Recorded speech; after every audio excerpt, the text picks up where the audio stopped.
नमस्कार, माय मराठी चॅनल मध्ये स्वागत आहे. पंचायत समिती आणि जिल्हा परिषदेच्या होऊ घातलेल्या निवडणुकीमध्ये कालचा दिवस हा शेवटचा दिवस होता अर्ज भरण्यासाठी आणि आजचा दिवस होता हा छाननीचा. खरं तर आजच्या दिवशी अनेकांचे फॉर्म खरं तर यामध्ये बाद झालेले आहेत. काहींचं अपक्ष निवडणूक लढण्याची तयारी दाखवलेली आहे आणि काहींना स्वतःच्या पक्षामध्ये काटकसर करून केलेली जी कसरत आहे त्या कसरतीने त्यांना कुठेही फळ मिळालेलं नाही, हेही आपल्याला दिसतंय. आताच पाहिलं तर अनेक मातब्बर मंडळींची यामध्ये तिकीट म्हणलं एबी फॉर्म हे दिलेले नाहीत आणि आयात उमेदवार घेऊन असे अनेक मंडळी या ठिकाणी निवडणुकीसाठी इच्छुक उमेदवार म्हणून बरोबर या ठिकाणी पौड आंबवणे जो गण आणि गट आहे यातले जे पदाधिकारी करत आहेत की याच्यामध्ये मतदार आणि पदाधिकारी हे दोन्ही आज या ठिकाणी जमलेले आहेत आणि यामध्ये असणारा जो उमेदवार आहे की जो पौड आंबरवेट गणामधनं खरं तर इच्छुक होता आणि त्यांचं देखील या ठिकाणी एबी फॉर्म हा त्यांना मिळालेला नाहीये. परंतु याच्या मागील खरं तर काय पार्श्वभूमिका आहे आपण जाणून घेऊया थेट त्या उमेदवारांकडनं. ताई, माय मराठी चॅनल मध्ये तुमचं स्वागत आहे. तुमची ओळख करून द्या. मी मोहिनी संतोष आदवडे. तुम्ही आता निवडणुकीसाठी इच्छुक होतात. तुम्हाला जो पक्षाचा जो एबी फॉर्म असतो अधिकृत हा खरं तर मिळालेला नाहीये आणि दिलेला नाहीये. काय सांगसाल, तुमच्या भावना काय आहेत त्याबद्दल? माझे मिस्टर गेल्या 25 वर्ष झाले काम करतात ते. घरचं तर घरी काहीच काम करत नव्हते पण ते पक्षाचे काम करायचे एक निष्ठेने. बरं. आणि आता आम्हाला हे तिकीट मिळालं नाही त्यामुळे आमची नाराजी आहे.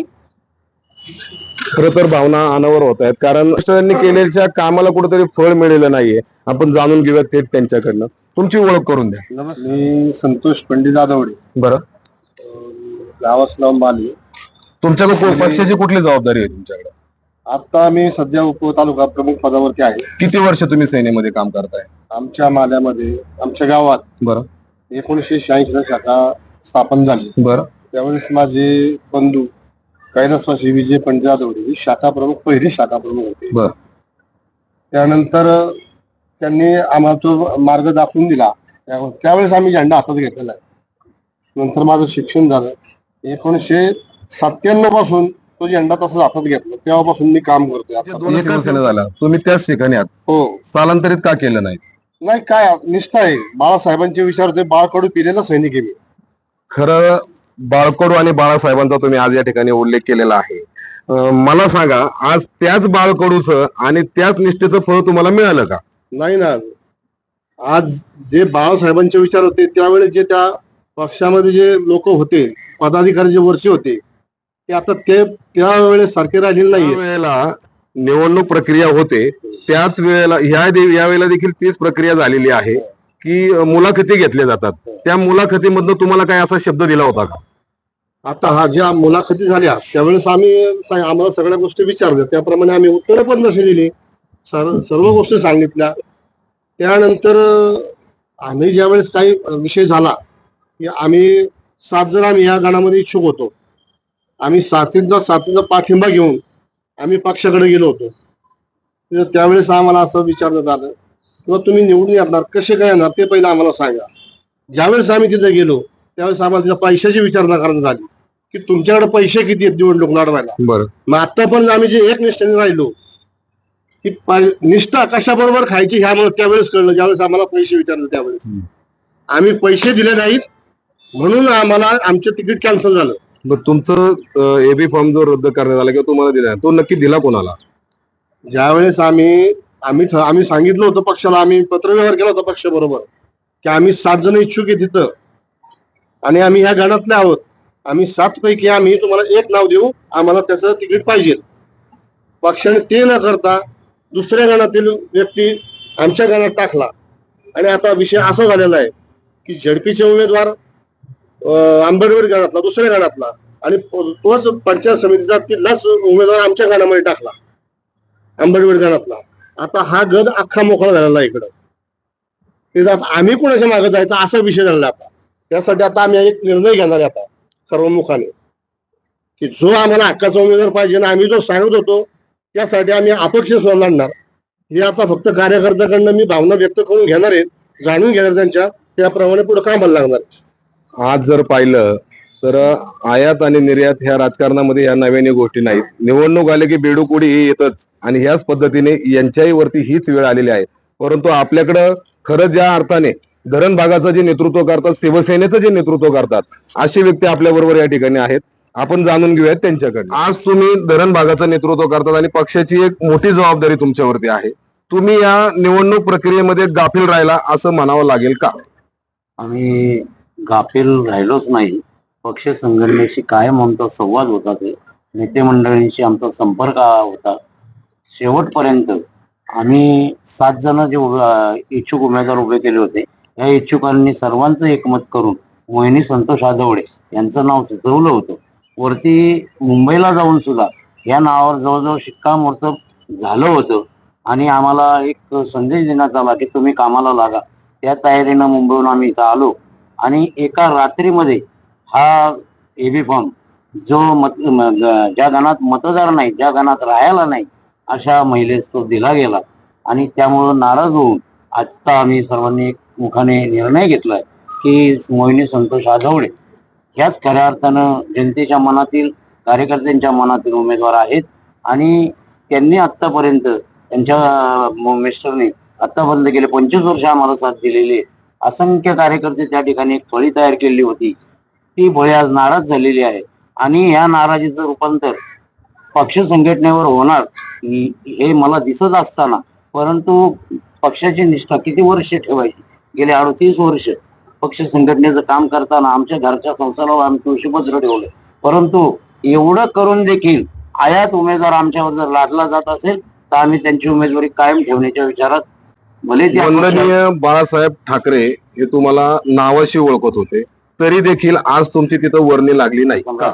हे अशी महान व्यक्ती होती, एक दैवत होतं आमचं, की लहान शिवसैनिकावर सुद्धा ते लक्ष ठेवायचे. जवळजवळ बाळासाहेबांबरोबर 4 वेळा भेटण्याचा योग आला. 4ही वेळेला ज्या ज्या वेळेला सारामध्ये आंदोलन झालं, इतर आंदोलन झाली, त्या त्यावेळी मातोश्रीवर मीटिंगसाठी आम्हाला बोलवायचे, सन्मानाने नावं विचारायचे आणि मला तर वैयक्तिक त्यांनी काही गोष्टी बोललेल्या आहेत त्या माझ्या अजूनही हृदयामध्ये आहेत की बाळासाहेबांच्या काळात जी शिवसेना होती ती आजच्या काळामध्ये कुठेतरी नेत्याच्या भोवती तयार झालेली जी गुंडाळी आहे, जी थोडक्यात चौकट आहे, तर या चौकटीच्या माध्यमातून काही जे चाललंय हे चुकीचं चाललंय.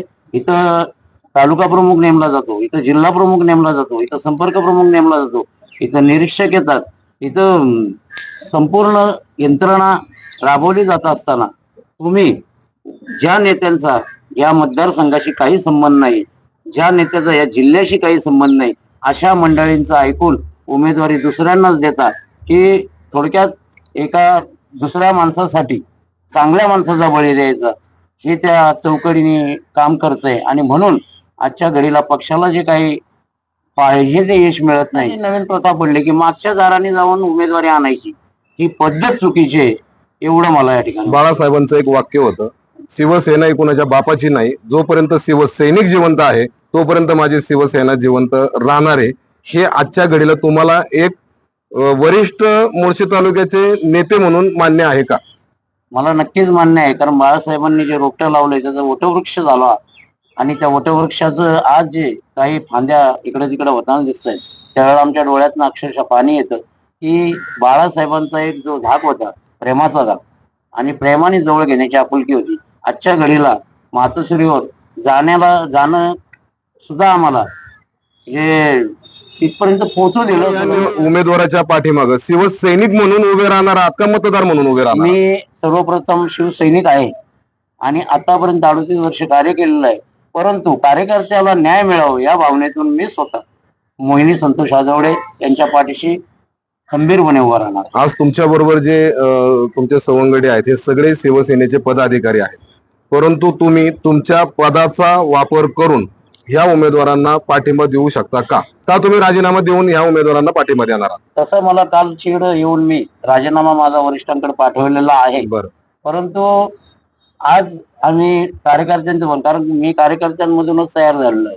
कार्यकर्त्यांनी बोलवलं की मामा तुम्ही आलं पाहिजे आणि म्हणून आम्ही या ठिकाणी बसलो. सर्व कार्यकर्त्यांनी त्या ठिकाणी सांगितलं की आता आपल्याला माघार घ्यायची नाही, कारण जो उमेदवार नाही गणातील ज्याचं मतदान सुद्धा या गणातील नाही तो उमेदवार आपल्याला लादला गेला. त्यामुळे आपल्याला आपला मतदारसंघ जो आहे हा उघडा पडलेला आहे आणि तुम्हीच जर माघार घेतली तर आमच्यासारख्यांनी काय करायचं. म्हणून मी कार्यकर्त्यांचं हे मूळ माझ्या भोवती जे आहे यांना विचारू, यांच्या विचारातून की त्यांना मी आजपर्यंत गेल्या 38 वर्षामध्ये कार्यकर्ते घडवण्याचंच काम केलंय. कार्यकर्ते स्वतःला मी कधी उमेदवारी मागितली नाही, परंतु कार्यकर्त्याला उमेदवारी मिळावी आणि त्यातून त्यांनी उभारी घ्यावी या हेतूने मी आजपर्यंत काम केलंय. त्यामुळे माझा पाठिंबा जो आहे या कार्यकर्त्यांच्या भावनेतून मी मोहिनी संतोष आजवडे यांना व्यक्त केला. मुळशीमध्ये तुमचंच नव्हे तर अजूनही काही मातब्बर मंडळींची त्यांच्या पक्षांकडनं देखील एबी फॉर्म हे नाकारण्यात आलेले आहे आणि मुळशीमध्ये नव्याने एक मुळशी आघाडी म्हणून एक पॅनल उभा राहणार आहे. त्या पॅनल मध्ये तुम्ही सहभागी होणार आहात का? कार्यकर्त्यांच्या भावना विचारात घेऊन त्यांना विचारल्याशिवाय मी कोणत्याही प्रकारचा निर्णय या ठिकाणी घेणार नाही. माझ्या बरोबर तसं जर म्हटलं तुम्ही तर 5 पंचवार्षिक आम्ही निवडणुका लढत आलोय. त्या ठिकाणी 15 वर्ष आम्ही पंचायत समिती ताब्यात ठेवलेली आहे. पहिला भगवा जोश त्या पंचायत समितीवर आम्ही भडकवलेला आहे कार्यकर्त्यांच्या माध्यमातून, कार्यकर्त्यांचं मूळ असल्यामुळे, आणि 2 वेळा जिल्हा परिषद त्या ठिकाणी आणलेली आहे. त्यामुळं मतदार सुद्धा आमचाच आहे. सर्व नातेगोत्यातून सर्व मंडळी आहेत आणि आम्ही एक विचार केला की दरवेळेला उमेदवारी समजा एखाद्या विभागात जात असेल तर ह्या वेळेला ती उमेदवारी वेगळ्या विभागात यावी, परंतु त्या गणातील मतदार असणाऱ्या माय भगिनीला ती मिळावी या हेतूने आम्ही काम करतो. परंतु मतदार नसताना आणि केवळ पक्षाच्या चौकडीचे जे नेते आहेत यांच्याशी संबंध असल्यामुळे ही उमेदवारी मी म्हणतो की ती चोरली गेली आहे किंवा विकली गेली म्हटलं तरी वावगं ठरणार. तुम्ही ज्या गणामध्ये काम करता त्या गणाला शिवसेनेचा बालेकिल्ला म्हणून एक काळची ओळख होती. तो गड तुम्ही या उमेदवारांच्या माध्यमातून राखाल का? 100% खात्री देतो की आज त्या गणामध्ये जवळजवळ 25,000 मतदार आहे. 25,000 मतदारांपैकी असं कुठलं हे नाही की जिथं कार्यकर्त्यांच्या कुठल्याही गावामध्ये कार्यकर्ता नाही. त्यामुळं कार्यकर्त्यांचं मूळ असल्यामुळं आणि सर्व जे काम करणारे कार्यकर्ते की आजपर्यंत ज्यांनी ज्याच्या गावातून पूर्ण लीड आणलेले, ज्याच्या विभागातून पूर्ण लीड आणलेले ते कार्यकर्ते मोहिनीताई बरोबर आहेत. त्यामुळे 100% खात्री देतो की आम्ही अपक्ष जरी जळलो तरी आम्ही निवडून येणार आणि येणार. जे दखल आहे ही मातोश्रीवरती गेलेली आहे का? आम्ही संपूर्ण संपर्क प्रमुखांपासून पक्षाच्या सचिवापासून तर खाली तालुका प्रमुखापर्यंत सर्वांना जाहीररित्या आमचं पत्र दिलेलं आहे की आम्ही सर्व सार्वजनिक राजीनामे देत आहोत. तुम्ही उमेदवारी आम्हाला दिली ह्या भावनेतून नाही, परंतु त्या गणात सक्षम उमेदवार असताना देखील तुम्ही बाहेरून उमेदवार आहेत त्याला, आणि आज तो गण उघडा पाडलाय आणि संबंधित ज्याला उमेदवारी दिली त्याला तिथं कोणीही ओळखत नाही. ठराविक एक नेता म्हणून काही कार्यकर्ते ओळखत असतील, आताच्या बोटावर मोजण्यात येते, किंवा एखाद दुसऱ्या गावामध्ये असू शकते ओळख, पण इतर संपर्क कुठल्याही प्रकारचा त्यांचा नाही. आणि त्यामुळं आमच्या कार्यकर्त्यांनी घेतलेला निर्णय मला योग्य वाटतो आणि मोहिनीताई या 100% आमच्या उमेदवार म्हणून निवडून. जर पाहिलं तर निष्ठावंत शिवसैनिक म्हणून ज्यांची ओळख आहे की जो शिवसेनेचा बालेकिल्ला म्हणून ज्याला ओळखलं जातं, अशा भागामध्ये शिवसेनेच्या एका निष्ठावंत शिवसैनिकावरती खरं झालेला हा जो अन्याय आहे आणि या अन्यायाला वाचा फोडण्यासाठी पुन्हा एकदा सगळ्या शिवसैनिकांनी एकमूट केलेली आहे आणि ह्या एकमुठीतनं ते त्यांचा गड राखण्याचा प्रयत्न करणार आहेत. परंतु कुठंतरी या गोष्टी चुकीच्या होताना दिसत आहेत की ज्या ठिकाणी अनेक नव्हे तर जवळजवळ 8 ते 9 उमेदवार इच्छुक असताना देखील एक बाहेरच्या गणातून किंवा बाहेरच्या गटातून त्या ठिकाणी उमेदवारी लादली जाते आणि ती लादलेली उमेदवारी ह्या निष्ठावंत शिवसैनिकांना मान्य नाहीये. आणि या येणाऱ्या निवडणुकीमध्ये ह्यांचा जो उमेदवार आहे 9 जणांमधून एक उमेदवार ते दिलेला जो आहे, या उमेदवारांना हे शिवसैनिक पाठिंबा देऊन आपला गड कायम राखण्याच्या प्रयत्नामध्ये राहणार आहेत.